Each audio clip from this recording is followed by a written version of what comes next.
Luhansk में यूक्रेनी सेना का ड्रोन हमला हुआ है। रूसी कमांड पोस्ट पर डायरेक्ट ड्रोन अटैक किया गया। यूक्रेनी हमले में 3 रूसी जवानों की यहीं पर मौत हो गई। रूसी सैनिकों का गोला बारूद भंडार भी नष्ट कर दिया गया।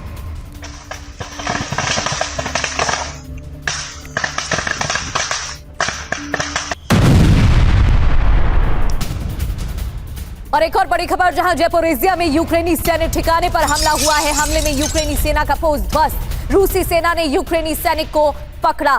ये तस्वीरें आप देख रहे हैं, कुछ सैटेलाइट इमेजेस आपको दिखा रहे हैं, जो हमले में यूक्रेनी सेना पर अटैक हुआ है। हमले में यूक्रेनी सेना का पोस्ट तबाह कर दिया गया है और रूसी सेना ने यूक्रेनी सैनिक को पकड़ लिया। और भाई एक अहम खबर यूक्रेन से ही। यूक्रेन के निप्रोपेट्रोव्स्क में रूसी सेना का बड़ा हमला हुआ है। निप्रोपेट्रोव्स्क के रिहायशी इलाकों पर जबरदस्त बमबारी की गई। रूसी बमबारी में यूक्रेनी सैन्य पोस्ट हो गई तबाह। हमले में एक शख्स की मौत, 9 लोग गंभीर रूप से घायल।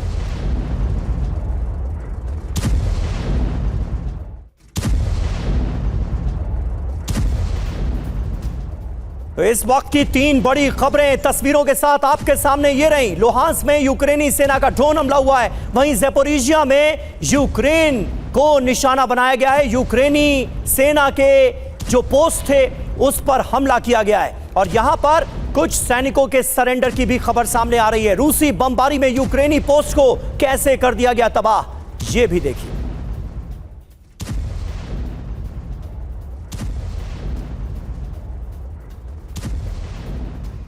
और यूक्रेन के बाद युद्ध का सबसे नया फ्रंट तैयार हो रहा है, क्योंकि ग्रीनलैंड के पास अमेरिका का बड़ा मूवमेंट ट्रैक किया जा रहा है। ग्रीनलैंड के पास न्यूक्लियर कमांड विमान तैनात किए गए। अटलांटिक में अमेरिकी न्यूक्लियर कमांड विमान से दहशत भी है।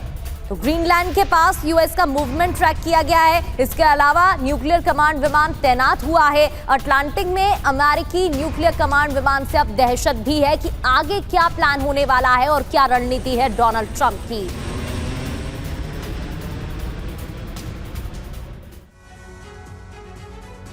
तो ये है युद्ध का सबसे नया फ्रंट। ग्रीनलैंड पर ट्रंप करेंगे एटमी युद्ध। खबर क्या है? ट्रंप का ग्रीनलैंड पर कब्जे का प्लान एक्टिव कर दिया गया है। ग्रीनलैंड के पास न्यूक्लियर कमांड विमान को तैनात कर दिया गया है। प्रशांत अटलांटिक सागर में E-6B मर्करी ने उड़ान भरी। E-6B मर्करी अमेरिका का न्यूक्लियर कमांड विमान है। अटलांटिक में अमेरिकी न्यूक्लियर कमांड विमान का ये मूवमेंट ऐसे में बहुत इंपॉर्टेंट हो जाता है। बोइंग E-6B मर्करी की खासियत भी आपको बता दें। विमान में मिसाइल कंट्रोल सेंटर मौजूद है। मिसाइल लॉन्चिंग की सुविधा है। हवा से ही मिसाइल लॉन्च करने का मादा रखता है ये विमान।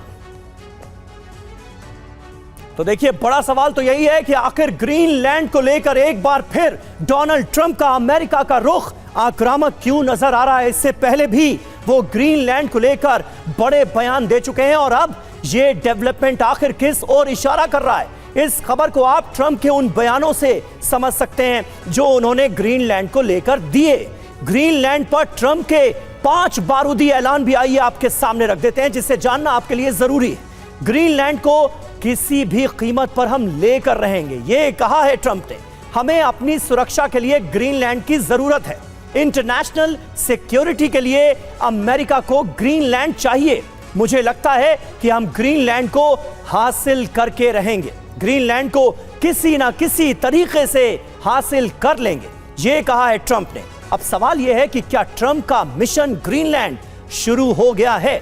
यह है अहम सवाल।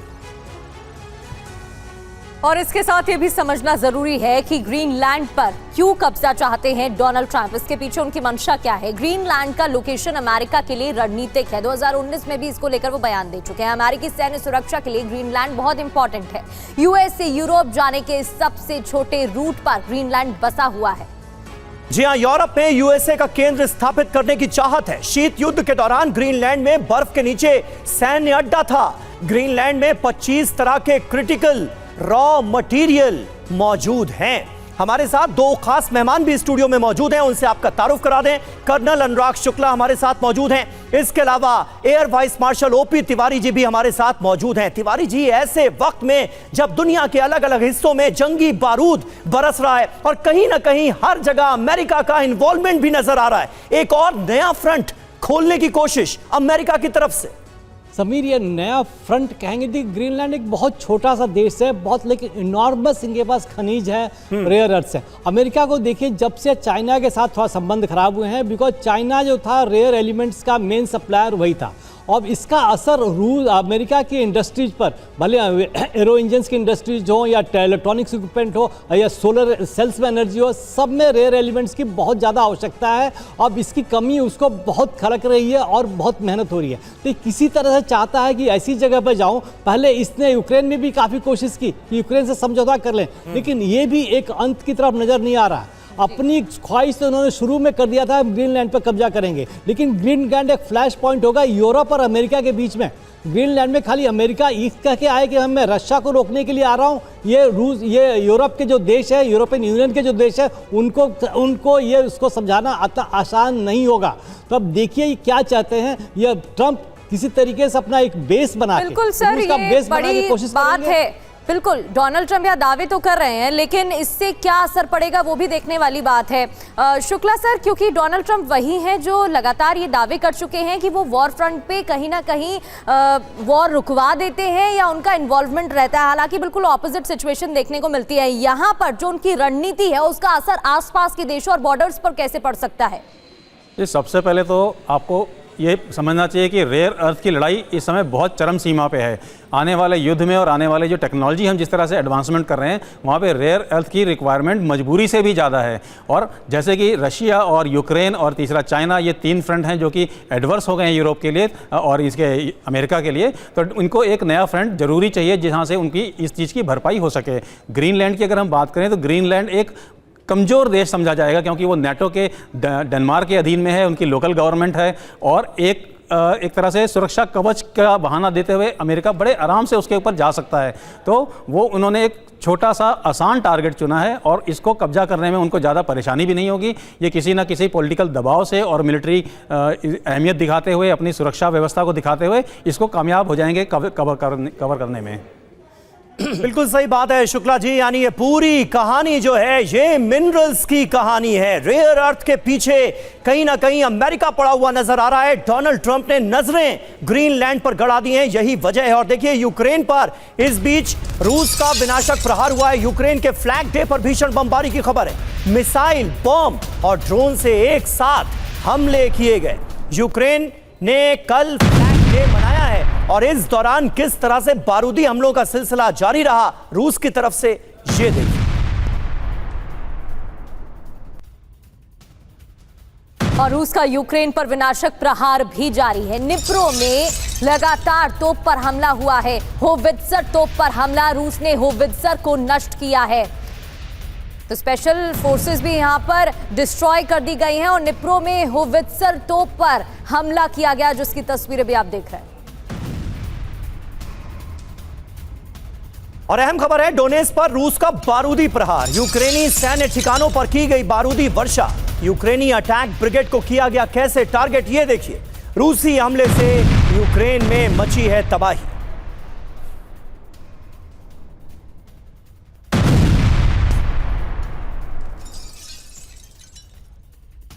इस वक्त की तीन बड़ी खबरें तस्वीरों के साथ आपके सामने। यूक्रेन पर रूस का विनाशक प्रहार हुआ है। यूक्रेनी सैन्य ठिकानों पर की गई है बारूदी वर्षा और नीप्रो में होवित्जर तोप पर हमला करके इसे तबाह कर दिया गया।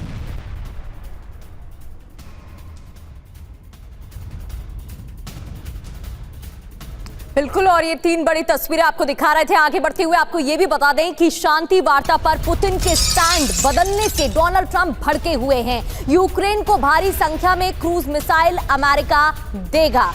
तो पहले बातचीत हुई, मीटिंग हुई, फिर यूक्रेन के साथ मीटिंग हुई, जहां पर पुतिन की तरफ रुख डोनाल्ड ट्रंप का दिखाई दे रहा था, लेकिन अचानक से उनका स्टैंड बदल गया, जिस पर अब भड़के हुए नजर आ रहे हैं। तो पुतिन के स्टैंड बदलने से ट्रंप भड़के हुए हैं और यहां क्रूज मिसाइल सप्लाई को हरी झंडी भी दी गई है।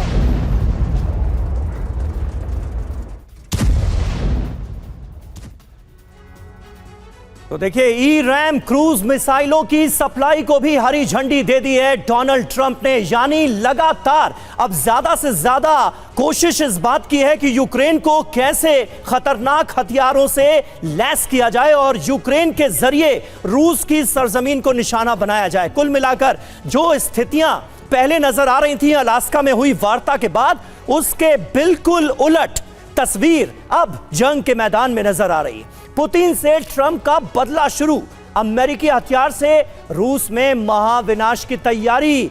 इस खबर का मतलब समझिए, 3350 ईरैम मिसाइलें देगा अमेरिका।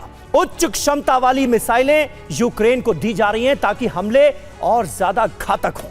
करीब 6 सप्ताह में इसकी डिलीवरी हो जाएगी। 6 हफ्ते में ही रूस के अंदर तक हमले मुमकिन होंगे।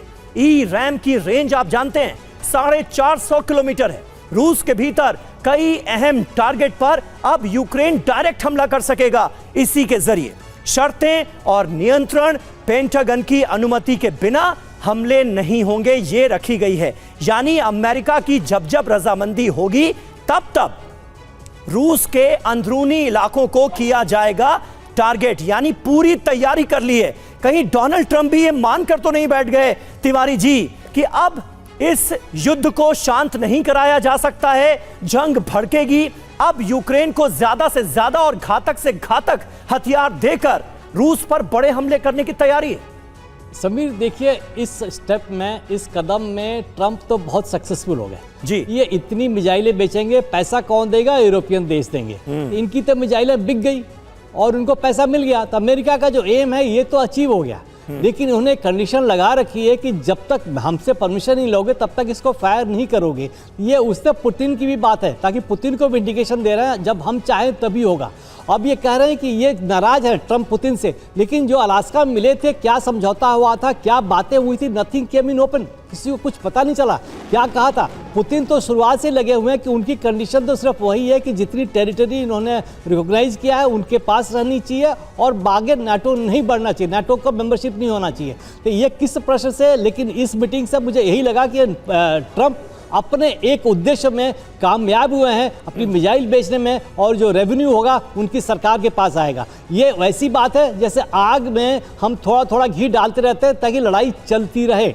अभी तो यूक्रेन तो इस कंडीशन में है नहीं कि वो पैसा वापस कर सके, लेकिन उन्होंने अपनी कंडीशन इतनी अच्छी कर रखी है कि यूरोपियन यूनियन पे करेगा। तो इसमें अमेरिका का कोई नुकसान नहीं है, कोई फायदा नहीं है। अमेरिका ने विश्व में हमेशा जहां भी लड़ाई लड़ाई है उसका अपना फायदा नजर आया है। अब देखिए, ये लड़ाई तभी खत्म होगी जब जेलेंस्की सरेंडर करेंगे या जब पुतिन सेटिस्फाई हो जाएंगे कि हम इतना हमने ऑक्यूपाई कर लिया, इससे हमें आगे नहीं बढ़ना है। लेकिन ये समझौता तभी भी नहीं होगा, लेकिन कुछ तरीके से तकलीफें चलती रहेंगी। बिकॉज ये जो ड्रोन की जो इनोवेशन हुआ है इस वॉर के बाद में, यूक्रेन ने अपनी कैपेबिलिटी बहुत बढ़ा ली है, लेकिन वही लिमिटेशन है कि पे लोड कम है। तो थोड़ा बहुत अटैक करते रहेंगे। रशिया इतना बड़ा देश है, उसको टॉलरेट करना पड़ेगा। इस तरह के कि बीच बीच में जो भी है ये चलता रहेगा। अंत तभी होगा जब जेलेंस्की सरेंडर करेंगे या पुतिन डिसाइड करेंगे। और एक तरीके से सर प्रेशर बनाने की कोशिश भी की जा रही है, जिससे कि पुतिन जो अपनी शर्तें रख रहे हैं कहीं ना कहीं उनमें थोड़ा बहुत कॉम्प्रोमाइज भी हो सके।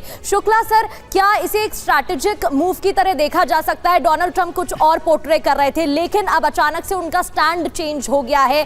क्या उनका जो मूव था वो कुछ और था और जो दिखाया गया था वो असल में कुछ और ही था?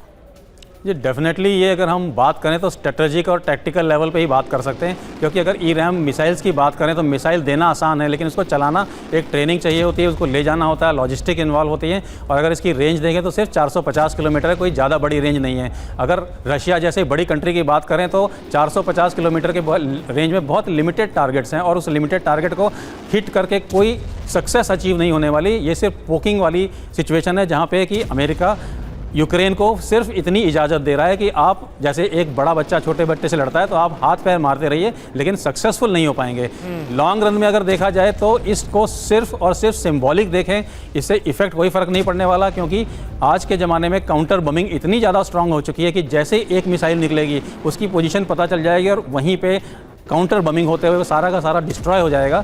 सो टेक्नोलॉजी बहुत आगे निकल चुकी है और इस तरह से छोटी मोटी मदद करने से एक जंग का नतीजा नहीं इन्फ्लुएंस किया जा सकता। बिल्कुल बिल्कुल, लेकिन कुल मिलाकर इस वक्त पांचों उंगलियां घी में नजर आ रही हैं डोनाल्ड ट्रंप की। अमेरिका जो चाहता था वो होता हुआ नजर आ रहा है। युद्ध कहीं ना कहीं भड़क रहा है, अमेरिकी हथियार बिक रहे हैं, अमेरिका की डिफेंस लॉबी प्रसन्न हो रही है, खुश हो रही है और यूक्रेन की सरजमीन का इस्तेमाल करते हुए काउंटर अमेरिका रूस को करता हुआ नजर आ रहा है। बहुत बहुत शुक्रिया आप सभी खास मेहमानों का हमारे साथ इस बातचीत में जुड़ने के लिए। और देखिए नाटो के खिलाफ रूस की बड़ी तैयारी क्या है। पोलैंड बॉर्डर पर सैन्य बेस बना रहा है रूस। पोलैंड बॉर्डर से सिर्फ 25 किलोमीटर दूर यह बेस बनाया जा रहा है। खुफिया सैन्य बेस से नाटो पर नजर रखेंगे पुतिन, यह है रूस की तैयारी।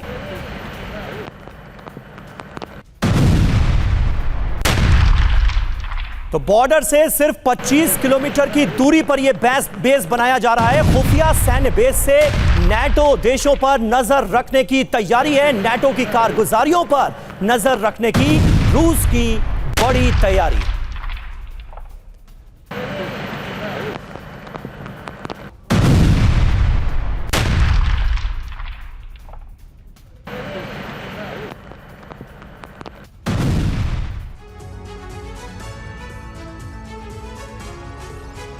और पुतिन का प्लान क्या है, पोलैंड प्लान भी आपको समझा देते हैं।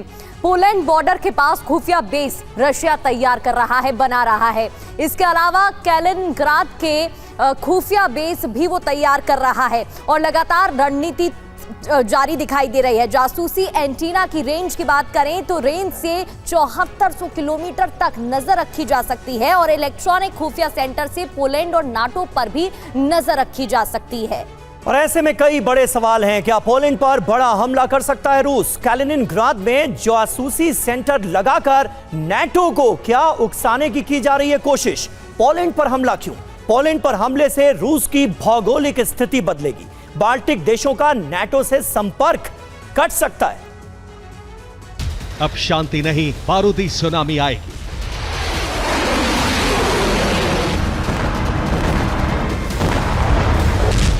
क्योंकि ज़ेलेंस्की और पुतिन दोनों की तरफ से साफ और सीधा संकेत मिल चुका है कि अगस्त के आखिर तक मुलाकात की कोई संभावना नहीं है।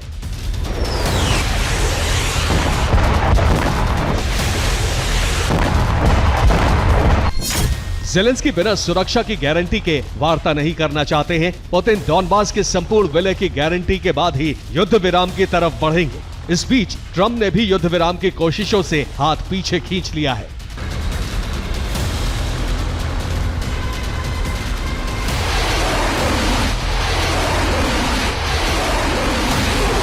इस बीच यूरोपीय देशों का मंसूबा पूरा होता दिख रहा है, क्योंकि वो शुरुआत से ही पुतिन की शर्तों पर युद्ध विराम के लिए तैयार नहीं थे।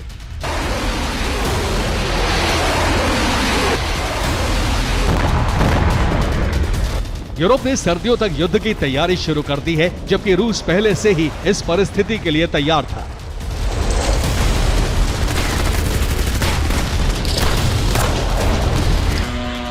रूस ने हमले का ट्रेलर दिखा दिया है।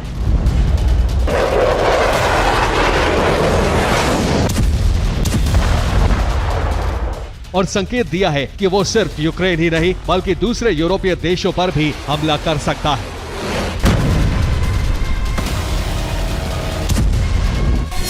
पोलैंड की सीमा में रूसी ड्रोन का विस्फोट हुआ जो बेलारूस की तरफ से आया था। जिस जगह ड्रोन गिरा वहां से पोलैंड की राजधानी सिर्फ 80 किलोमीटर दूर थी।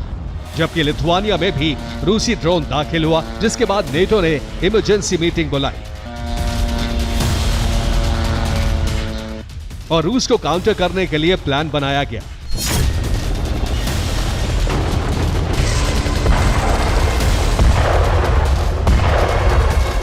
अभी तो रूस ने सिर्फ ट्रेलर दिखाया है, जिससे नेटो देशों में हड़कंप मच गया। सोचिए, अगर रूस ने परमाणु हमले करने का प्लान बना लिया तो हालात क्या हो सकते हैं।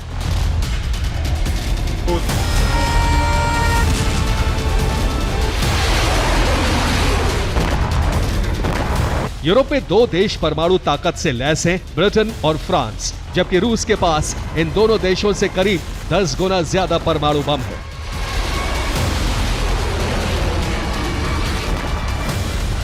ऐसे में अगर ट्रंप पूरी तरह से नेटो से हाथ खींच लेते हैं तो यूरोप में भारी तबाही कोई नहीं रोक सकता।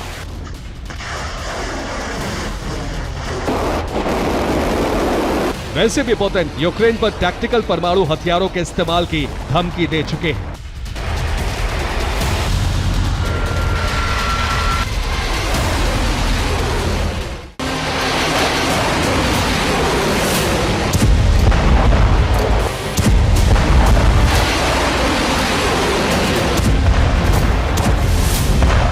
एक तरफ यूरोपीय देशों को हथियारों का प्रोडक्शन करने के लिए ईयू ने कहा है, दूसरी तरफ यूक्रेन ने भी फ्लैमिंगो मिसाइल का प्रोडक्शन बढ़ा दिया है। अभी रोज एक फ्लैमिंगो मिसाइल यूक्रेन बना रहा है, जिसे सितंबर में बढ़ाकर एक दिन में 3 करने का लक्ष्य है, जबकि अक्टूबर में 200 फ्लैमिंगो मिसाइल बनाने का दावा यूक्रेन की तरफ से किया जा रहा है। अगर फ्लैमिंगो का प्रोडक्शन बताए वक्त के हिसाब से हो गया तो फ्लैमिंगो यूक्रेन के लिए गेम चेंजर हो सकती है।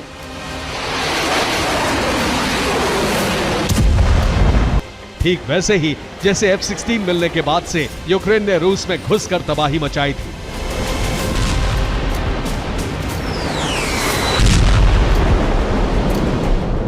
यूक्रेन ने ब्रिटेन से मिली स्टॉर्म शैडो और फ्रांस से मिली स्कैल्प मिसाइल के दम पर रूस में कई बड़े हमले किए हैं।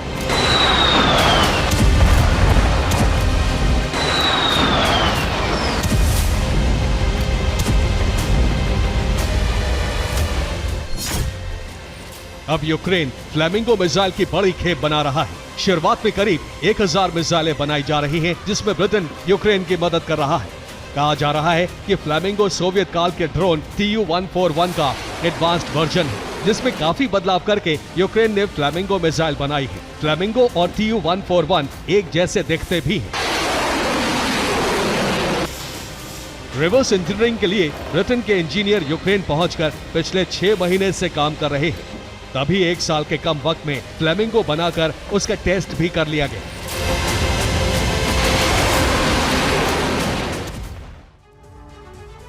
और यूक्रेन में रूस को मिली रणनीतिक बढ़त। जी हां, डोनेस्क इलाके में 2 नए इलाकों पर हो गया कब्जा। रूसी रक्षा मंत्रालय ने नए कब्जे को लेकर नया दावा किया है।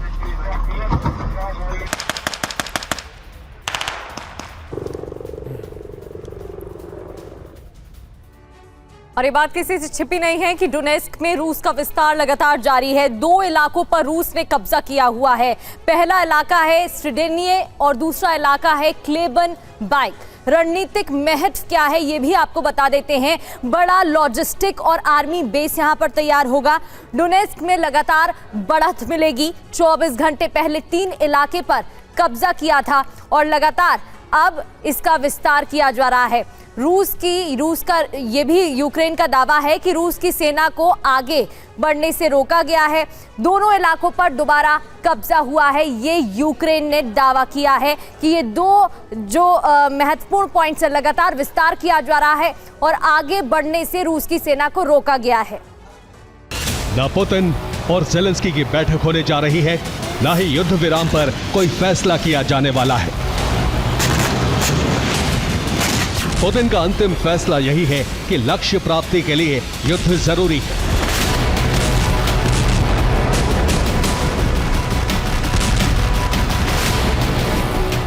बीते 3 दिन से यूक्रेन पर जिस तरह बारूद बरसाया जा रहा है, उससे यह साफ हो गया है कि अब ट्रंप का प्लान फेल हो चुका है।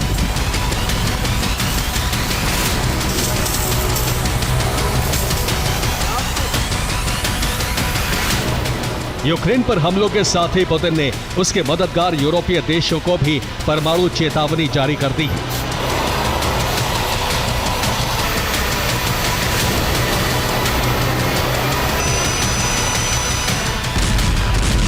22 अगस्त को पुतिन का विमान मॉस्को से उड़ा।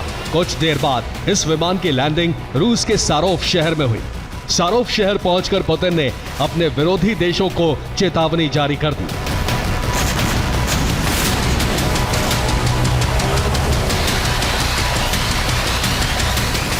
सारोव में रूसी सेना के टॉप कमांडर्स और परमाणु वैज्ञानिकों से मिले और ये कोई आम दौरा नहीं था। क्योंकि सारोव रूस के परमाणु हथियार निर्माण का मुख्यालय है। सारोव में रोसएटम यानी परमाणु हथियार बनाने वाली सरकारी कंपनी का मुख्यालय है। यहाँ परमाणु तकनीक पर रिसर्च की जाती है। रूस का पहला परमाणु बम इसी शहर में बना था। पुतिन ने सारोव पहुंचकर रोसएटम के अधिकारियों से मुलाकात की। इसी मंच से पुतिन ने ऐलान कर दिया कि रूस की परमाणु शक्ति का दुनिया में कोई मुकाबला नहीं है। ये रूस का कवच भी है और विध्वंसक हथियार भी।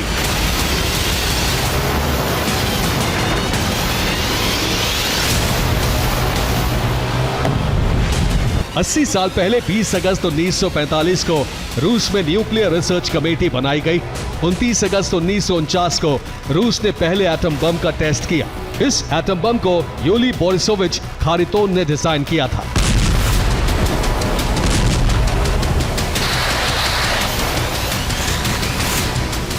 सारोव में पुतिन ने यूली खारितोन के स्मारक पर श्रद्धांजलि देकर आभार जताया।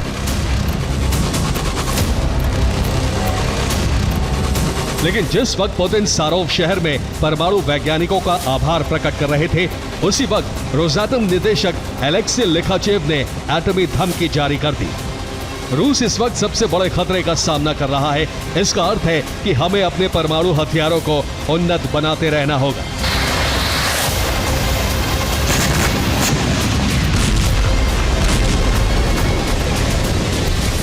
रूस के पास धरती के सबसे एडवांस्ड परमाणु हथियार है।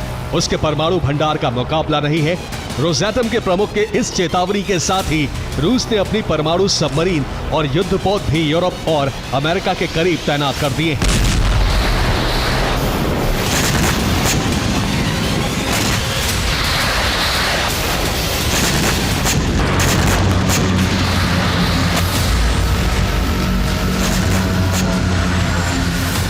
पुतिन का सारोव दौरा इसी बात का संकेत है कि रूस एटमी युद्ध के लिए तैयार है।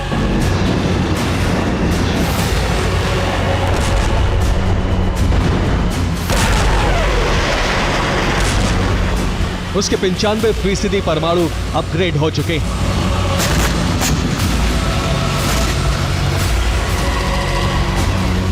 अठारह अगस्त को वॉशिंगटन वार्ता के बाद जब पुतिन और ट्रंप की फोन पर चर्चा हुई, तब लग रहा था कि युद्ध विराम पर मामला आगे बढ़ सकता है। लेकिन 5 दिन बीतते बीतते परमाणु युद्ध छिड़ने की आशंकाएं बढ़ने लगी।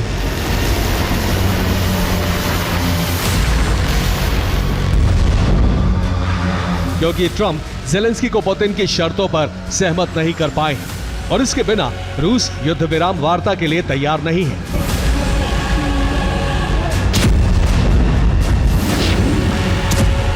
क्योंकि रूस का लक्ष्य है पूरे यूक्रेन पर नियंत्रण जमाना और ये रूस के विदेश मंत्री के बयान से मिले संकेत बता रहे हैं।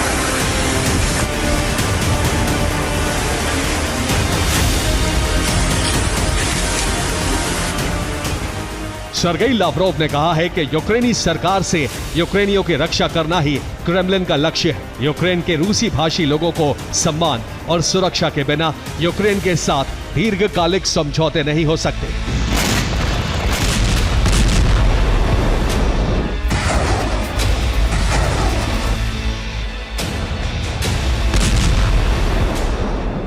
रूस ने कहा है कि यूरोप उस पर युद्ध भड़काने के आरोप लगाता है, लेकिन रूसी है जो महासंग्राम छिड़ने से रोके हुए है।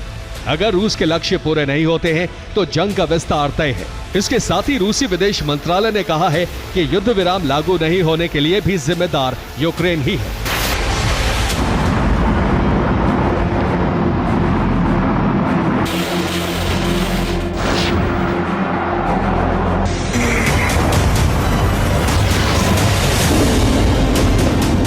इसीलिए रूस ने कहा है कि बिना किसी एजेंडे के यूक्रेन के साथ बैठक नहीं हो सकती। विदेश मंत्रालय पहले ही कह चुका है कि पुतिन ज़ेलेंस्की की बैठक तब तक ट्रंप की कोरी कल्पना है जब तक कि ज़ेलेंस्की हठ नहीं छोड़ते हैं।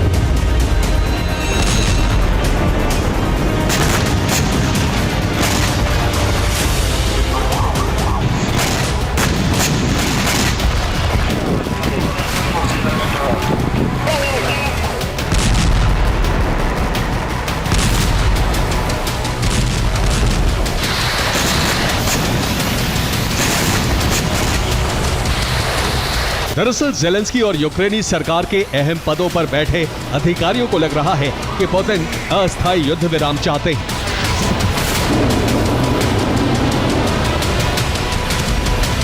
वो यूक्रेन की जमीन पर कब्जा करके भविष्य की जंग की तैयारी के लिए समय चाहते हैं। यूक्रेन अपनी जमीन छोड़ने के लिए तैयार नहीं है। यूरोप के देश भी इस मुद्दे पर यूक्रेन के साथ हैं।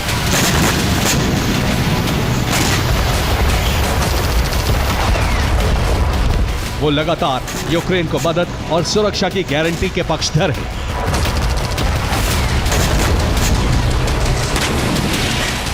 इसीलिए युद्ध विराम के बजाय मामला महासंग्राम की ओर बढ़ता नजर आ रहा है।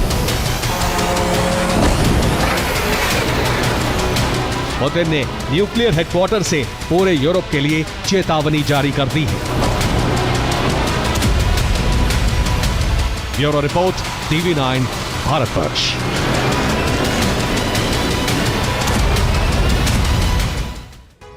तो कुल मिलाकर वार्ता एपिसोड का दी एंड होता हुआ नजर आ रहा है। आगे बढ़ेंगे। नॉर्थ कोरिया बॉर्डर पर दक्षिण कोरिया की जबरदस्त फायरिंग की खबर है। नॉर्थ कोरिया की सीमा पर 10 से ज्यादा वार्निंग शॉट्स सुने गए। नॉर्थ कोरियाई सेना के बैरियर लगाने के वक्त ये फायरिंग हुई है, यानी यहां पर भी तनाव बढ़ता हुआ नजर आ रहा है।